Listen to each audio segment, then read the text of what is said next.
Hi guys, welcome back to the Drive Life channel and welcome back to another video on the Volvo S80.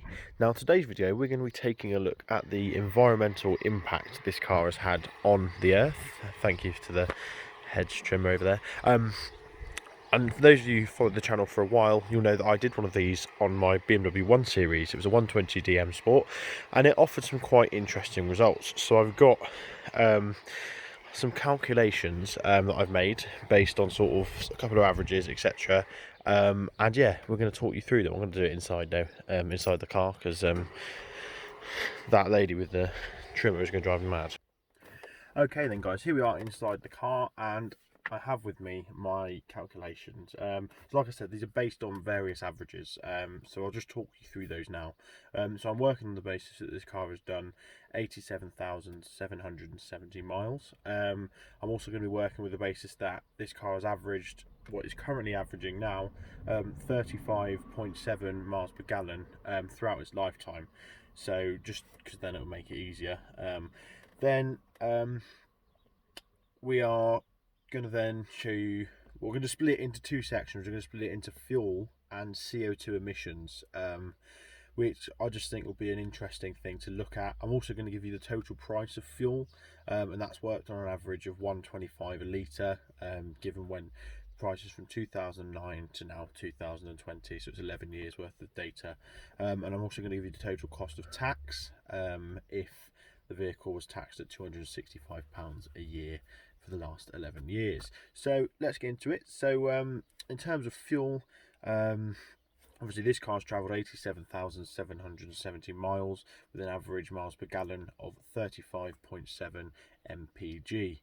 Now that equates to 2,459 gallons that this car has used over that time, which equals 11,179 litres of fuel. So that's quite a chunk of fuel, but actually the cost to do that is even more. So that's actually £13,973.75. So that's nearly 14 grand on fuel this car's used, which, when you consider that I bought it for £1,500, is staggering. I've easily probably put over 1,500 quid in fuel in this car already, but just when you consider the sheer amount that these cars use, yeah, it's unsurprising that we run out of oil.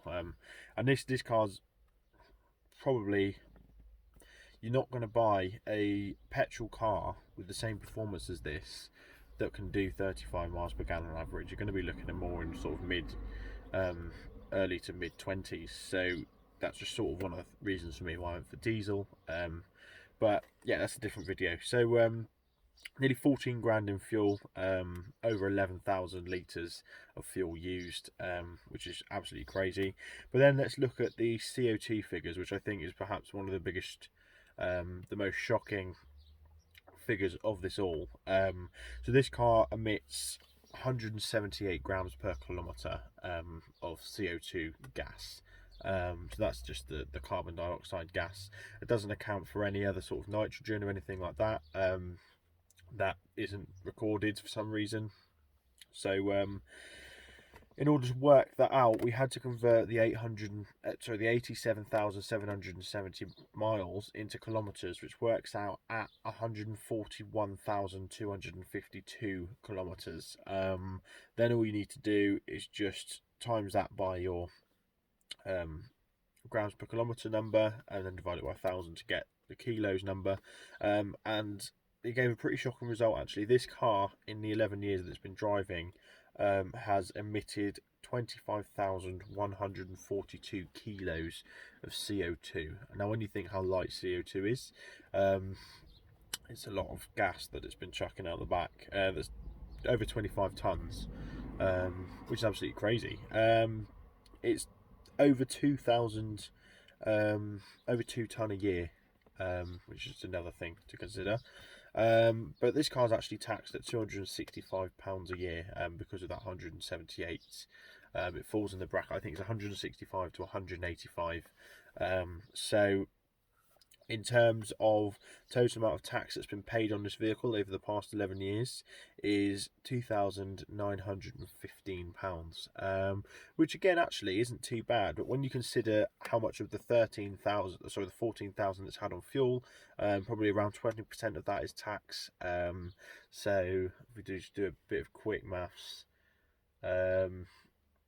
you'll be looking at probably another 3 or 4 grand on top of that 3 grand, so £7,000 in just taxes on this vehicle. That's not even including the sales tax or anything like that. So yeah, the the the impact on the environment is massive on these of all cars really. But actually, when you consider it compared to other vehicles, for example, I've got a Vauxhall Astra sat next to me here. It's done 100,000 miles, and it's probably averaged 30 miles per gallon. So it's going to have used so much more fuel. And